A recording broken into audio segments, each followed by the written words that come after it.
Hello students, A2 chemistry chapter is chemical energetics, lecture number 4। आज के lecture में हम ये सीखेंगे how to write down thermochemical equations for the formation of ionic solution. Ionic solution की thermochemical equations दो different style से लिखी जा सकती हैं। आज की हमारी इस वीडियो में हम इस चीज़ को फोकस करेंगे। आगे बढ़ने से पहले स्टूडेंट्स, अगर आपने अभी तक हमारा ये चैनल सब्सक्राइब नहीं किया तो मैं आपसे रिक्वेस्ट करूंगा इसको सब्सक्राइब कर लें और बेल आइकन को भी पुश कर दें। Thank you. तो चलिए आज की वीडियो स्टार्ट करते हैं। आज के इस लेक्चर में हम लोग आयोनिक सॉल्यूशन को फोकस करेंगे। टाइप एग्जांपल जो हम स्टडी करने जा रहे हैं, it is lithium chloride.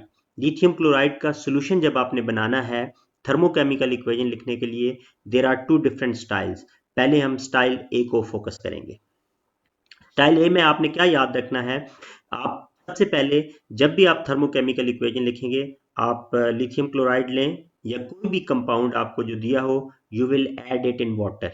Then you will add a compound directly in water. तो ये जो सोल्यूशन बनेगा, एक स्टेप में सोल्यूशन बनेगा, तो ये डायरेक्ट पाथ होगा for the formation of ionic solution. और इस डायरेक्ट पाथ में जो सोल्यूशन बनेगा, तो जो एनर्जी चेंज इन्वॉल्व होगी, उस एनर्जी चेंज को हम कहेंगे standard enthalpy change of solution. तो कोई भी आपको सब्सटेंस हो दिया हो, आपने उसको वाटर में ऐड करना है। जब वो सब्सटेंस वाटर में डिसॉल्व हो जाए और आयोनिक सॉल्यूशन प्रोड्यूस हो जाए, तो ये डायरेक्ट पाथ होगा। इस डायरेक्ट पाथ की एंथैल्पी को हम हमेशा एंथैल्पी चेंज ऑफ सॉल्यूशन कहेंगे। ये आपका डायरेक्ट पाथ होगा। दूसरी बात जो स्टूडेंट याद रखनी है, इनडायरेक्ट पाथ, जब भी आपने थर्मोकेमिकल इक्वेशंस लिखनी है for the formation of ionic solution, indirect path में हमेशा दो स्टेप्स होते हैं। कितने स्टेप्स होते हैं? दो स्टेप्स। पहला स्टेप हमेशा बॉन्ड ब्रेकिंग का होगा और दूसरा बॉन्ड फॉर्मिंग। बॉन्ड ब्रेकिंग में आप आयोनिक कंपाउंड को ब्रेक करेंगे और बॉन्ड फॉर्मिंग में आप जो गैसियस आयंस हैं उनका बॉन्ड सॉल्वेंट मॉलिक्यूल के साथ बनाएंगे। तो आप देखें, इनडायरेक्ट पाथ हम स्टार्ट करने लगे हैं। इनडायरेक्ट पाथ में मैंने बताया आपको, पहला स्टेप होगा बॉन्ड ब्रेकिंग का। आप लिथियम क्लोराइड सॉलिड को ब्रेक करेंगे। जब आप ब्रेक करेंगे, it will produce lithium ion and chloride ion. ये जो गैसियस आयन प्रोड्यूस हुए हैं, इस एनर्जी चेंज को हम कहते हैं लेटिस एंथैल्पी। आप देख सकते हैं इस केस में हमने आयोनिक बॉन्ड को ब्रेक किया है। तो ये जो लेटिस एंथैल्पी आप यहाँ पे यूज करेंगे, जब आप इसकी न्यूमेरिकल वैल्यू यूज करेंगे, तो ये लेटिस एंथैल्पी चूंकि बॉन्ड ब्रेकिंग की है, तो ये लेटिस एंथैल्पी एंडोथर्मिक होगी। ये लेटिस एंथैल्पी पॉजिटिव होगी। बॉन्ड ब्रेक हो गया, गैसियस आयंस प्रोड्यूस हो गए। अब ये gaseous ions, they will combine, they will be attracted, they will be surrounded by water molecules. When they will be attracted and surrounded by the water molecules, process is known as hydration. और इस hydration इस enthalpy change को हम कहेंगे hydration enthalpy. कोई भी gaseous ion when it is surrounded and attracted by water molecules, it is known as hydration enthalpy। तो यहाँ पे आप दो हाइड्रेशन एंथैल्पी लिखेंगे। हर गैसियस साइन की एंथैल्पी चेंज अलग अलग आपने लिखनी है। एक एंथैल्पी चेंज होगी enthalpy change of hydration for lithium ion multiplied by 1 because there is 1 mole of lithium. और दूसरी हाइड्रेशन एंथैल्पी होगी hydration enthalpy of chloride ion multiplied by 1 again because there is 1 mole of chloride ion. तो ये students एक style है जिससे आप thermochemical equation लिख सकते हैं for the formation of any ionic solution. आपने सिर्फ ये याद रखना है कि इसके डायरेक्ट पाथ में enthalpy change of solution involve है और इनडायरेक्ट पाथ में बॉन्ड ब्रेकिंग और बॉन्ड फॉर्मेशन इन्वॉल्व है। अगर हम स्टाइल बी को फोकस करें, स्टाइल बी को हम देखें, स्टाइल बी में क्या होगा, आप लिथियम क्लोराइड लेंगे या कोई भी आप सब्सटेंस लेते हैं, आप उसको वाटर में ऐड करें। Substance will dissolve in water. After dissolving in water, it will give us ionic solution. Lithium chloride solid, it has been dissolved to produce lithium and chloride hydrated ion. इस step की हमारी जो enthalpy change होगी, it will be known as enthalpy change of solution. इसमें कोई difference नहीं है।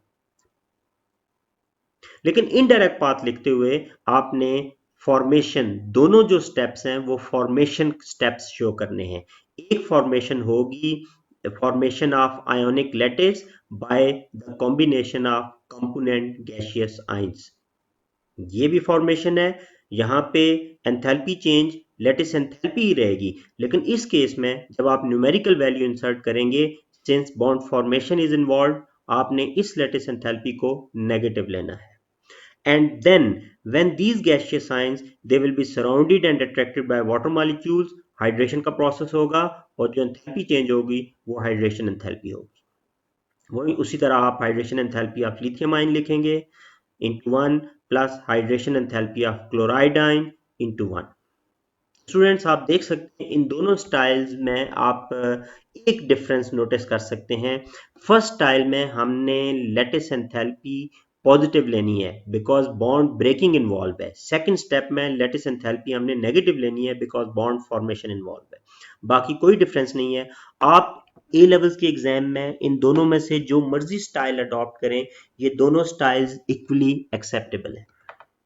अब हम इन दोनों पे हेसिस लॉ अप्लाई करते हैं, फॉर्मूला डिराइव कर लेते हैं। अगर हमें कैलकुलेशंस करनी पड़ जाए तो आपने कैसे हेसिस लॉ अप्लाई करना है देखें। This is the initial stage in style a. Why initial stage? पहले मैं आपको बता चुका हूँ पहले वाले लेक्चर्स में, इनिशियल स्टेज हमेशा वो होती है जहाँ पे सब एरोज के टेल्स हों, तो दिस इज इनिशियल स्टेज। और फाइनल स्टेज वो होगी जहाँ पे सब एरोज के हेड्स हों। So the final stage is hydrated lithium and chloride ions. Initial stage, final stage identify करने के बाद अब आप जब फॉर्मूला लिखेंगे स्टाइल ए के लिए तो आप इजीली आइडेंटिफाई कर सकते हैं कि which arrow is the resultant arrow, which arrow is the resultant vector. तो इस वक्त जो सिंगल स्टेप है आपका, it is the enthalpy change of solution. तो इस स्टाइल ए में आपकी enthalpy change of solution will be the enthalpy change of direct path, and this will be taken equal to lattice enthalpy of lithium chloride plus hydration enthalpy of lithium ion plus hydration enthalpy of chloride ion। इससे कोई फर्क नहीं पड़ता आप style ए को follow करें या style B को, आप अकॉर्डिंगली हेसिस लॉ का फॉर्मूला डिराइव कर सकते हैं। स्टाइल बी में अगर आप देखें, this is the initial stage because both the arrows they are taking a start, both the arrows they are having their tails, और final stage lithium and chloride hydrated ions है। तो इस case में हमारा जो रिजल्टेंट वेक्टर होगा वो होगा hydration enthalpy of lithium ion plus hydration enthalpy of chloride ion. Hydration enthalpy of lithium ion plus hydration enthalpy of chloride ion, और ये जो हमारा रिजल्टेंट वेक्टर है it will be equal to sum of lattice enthalpy plus enthalpy change of solution। तो students आपने देखा हमने thermochemical equation लिखी for the formation of ionic solution, और हम दो डिफरेंट स्टाइल से थर्मोकेमिकल इक्वेशन लिख सकते हैं आयोनिक सॉल्यूशन की। दोनों स्टाइल्स इक्वली एक्सेप्टेबल हैं, इससे कोई फर्क नहीं पड़ता। आप जो फॉर्मूला डिराइव करेंगे उसमें जब वैल्यूज इंसर्ट करेंगे तो आपका न्यूमेरिकल प्रॉब्लम का आंसर सेम आएगा। आई होप आपको आज का लेक्चर पसंद आया होगा। Thank you.